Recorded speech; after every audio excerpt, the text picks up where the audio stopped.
cops need you to be afraid of them in order to pull the crap off that they've been pulling off.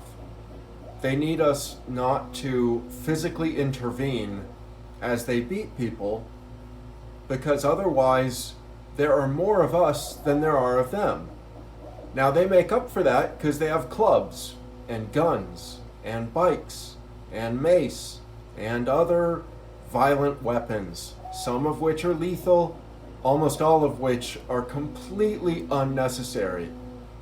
The protests across the United States are legitimate against genuine police violence, and the more I see of misbehavior by cops, the less time I have for them. There is very little reason to respect American law enforcement in this age. And the internet has made it so that alternative media gives you a view of this. Cable news is not covering nearly as much of these violent protests as alternative media like Jimmy Dore, TYT, Crystal and Cigar, Sunrise, and many others.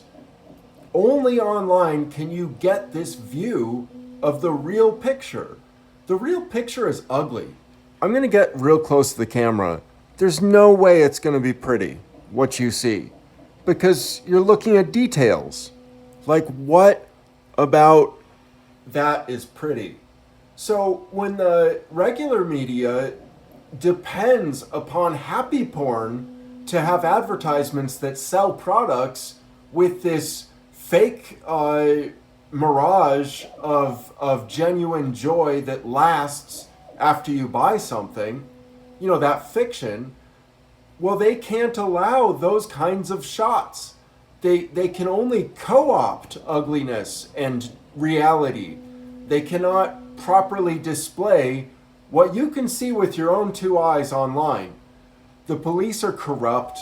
They are corrupt. Their motivations are not law and order because they believe themselves to be the exception to the rule. They believe that their violence is justified no matter which one of them is doing it and how that violence began and how far it goes.